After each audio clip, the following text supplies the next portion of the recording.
Assalamualaikum warahmatullahi wabarakatuh. Yang saya hormati Bapak dan Ibu Dewan Juri sekalian, terima kasih atas kesempatan ini untuk menyampaikan pandangan saya sebagai tim oposisi terkait mosi yang diajukan oleh tim pemerintah. Kami memahami kekhawatiran yang ada terhadap pola asuh anak yang kurang tepat dan dampaknya terhadap masa depan mereka. Namun kami berpendapat bahwa mewajibkan orang tua untuk mengikuti tes kelayakan sebagai syarat memiliki anak adalah pendekatan yang tidak tepat. Dalam konteks debat ini, penting bagi kita untuk mempertimbangkan argumen yang beragam dan melihat isu yang kompleks ini dari berbagai perspektif. Mewajibkan tes kelayakan sebagai syarat memiliki anak adalah sebuah tindakan yang kontroversial dan memiliki implikasi yang mendalam terhadap kebebasan individu, privasi, dan tanggung jawab orang tua. Meskipun tujuan dari kebijakan ini mungkin mulia, yaitu memastikan pola asuh yang baik bagi anak-anak, kita perlu mengevaluasi dampak dan efektivitasnya dengan hati-hati. Data dari berbagai penelitian dan studi menunjukkan bahwa kualitas pola asuh dipengaruhi oleh faktor-faktor seperti pendidikan, penghasilan, status sosial, dan pendukung sosial yang ada dalam keluarga.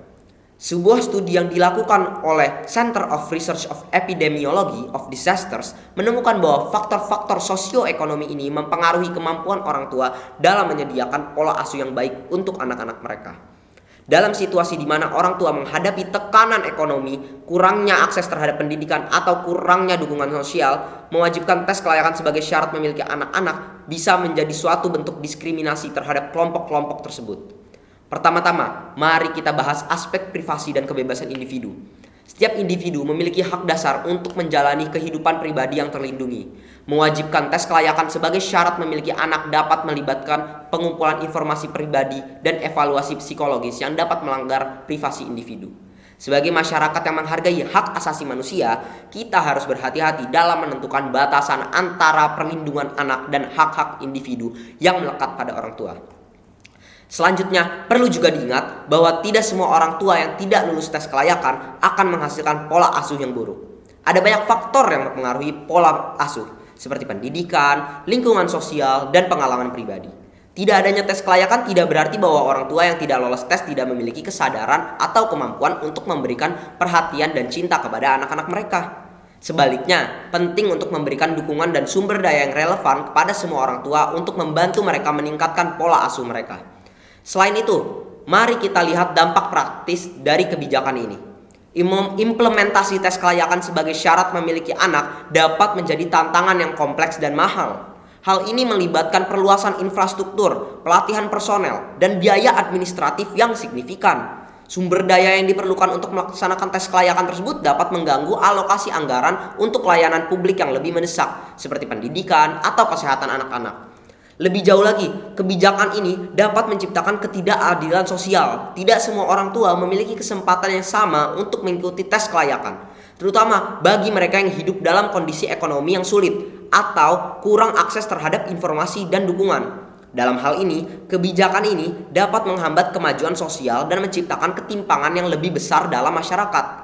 Sebagai gantinya, penting bagi pemerintah untuk fokus pada pendekatan yang inklusif dan berkelanjutan untuk mendukung pola asuh yang baik. Program pendidikan dan dukungan untuk orang tua, kampanye informasi yang komprehensif, dan akses yang merata terhadap pelayanan konseling adalah langkah-langkah yang dapat kita ambil dalam mendidik orang tua. Pola asuh yang baik kita dapat meningkatkan kesadaran dan memperkuat pengetahuan mereka tentang pentingnya peran mereka dalam membentuk masa depan anak-anak.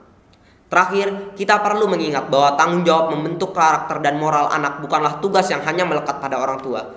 Tanggung jawab ini juga ada pada masyarakat secara keseluruhan, termasuk lembaga pendidikan, lingkungan sosial, dan norma yang ada. Oleh karena itu, penting untuk memperkuat kerjasama antara semua pemangku kepentingan dalam mempromosikan lingkungan yang mendukung pertumbuhan dan perkembangan anak-anak yang sehat secara holistik.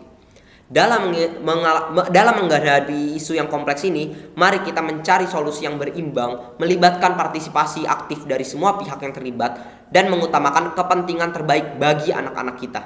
Semua anak memiliki hak untuk tumbuh dan berkembang dalam lingkungan yang aman, penuh kasih sayang, dan mendukung dengan kolaborasi dan kerjasama. Kita dapat membangun masyarakat yang lebih baik untuk masa depan generasi mendatang. Terima kasih atas perhatian dan kesempatan untuk menyampaikan pandangan ini. Semoga diskusi ini dapat membantu kita memperluas perspektif dan mencari solusi yang lebih baik bagi keberlangsungan dan kesejahteraan anak-anak kita. Itu saja yang dapat saya sampaikan. Kurang lebihnya mohon maaf. Wassalamualaikum warahmatullahi wabarakatuh.